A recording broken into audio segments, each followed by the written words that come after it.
This is an iClass tutorial on Makeup tokens and bookings. Makeup tokens are auto-generated from iClass for any excused absence that meets the policy of minimum 1 hour's notice. The token is generated from a future absence that is submitted by a family, and the token becomes available after the absence has passed. Instructions for families to submit a future absence are available on the website under the customer portal. There is also steps in booking a makeup class for families to refer to.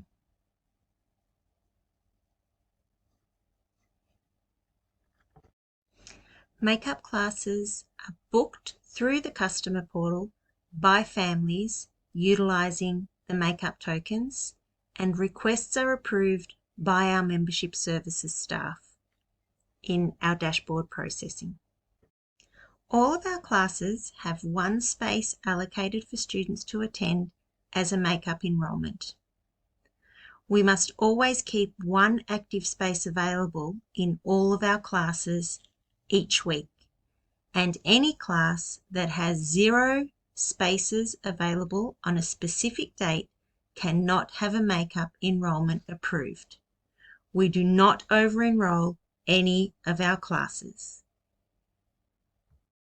When processing a makeup class booking request, we need to search the enrolment date in our classes filter for the date they have requested. For example, if a family had requested for the 29th of October, we would search the 29th of October, Friday in our filters,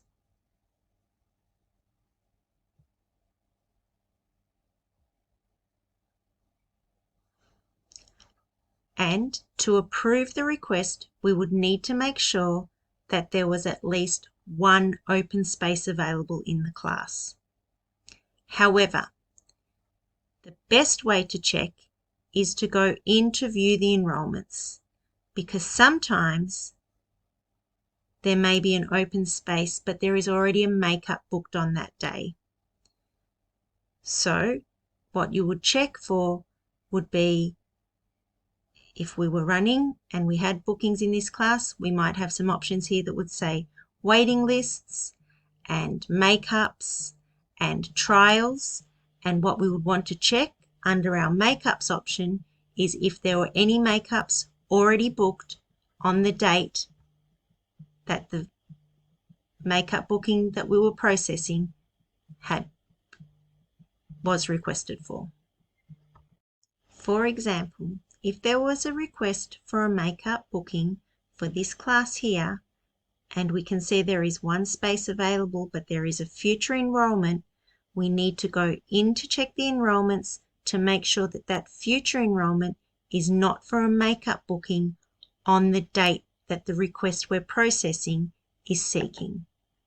So we would go in to view the enrolments, and straight away we can see that that future is a trial, so that means that that space is available for a makeup booking for the date that our booking request is for.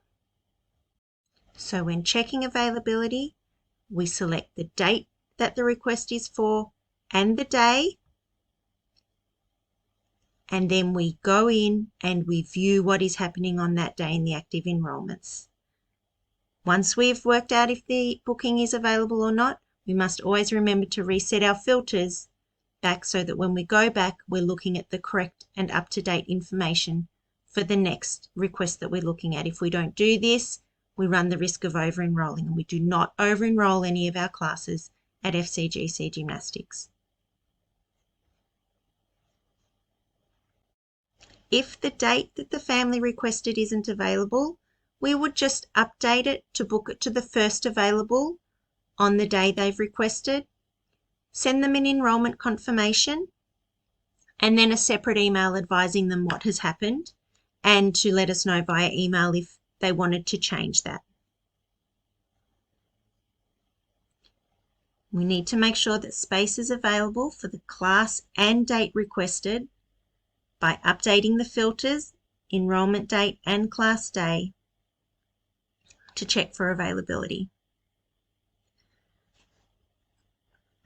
Spend some time in the account that you've created, marking some future absences, viewing the makeup tokens, and practice booking makeup classes in your file so that you are better able to support members and troubleshoot any issues that they may have. The instructions are on the website that we can refer members to and that you can utilize in your training as well. And if you have any questions or are ever unsure, reach out for assistance to make sure that you can gain clarity in your understanding to best support our members and our staff to ensure that we do not over-enroll any of our classes.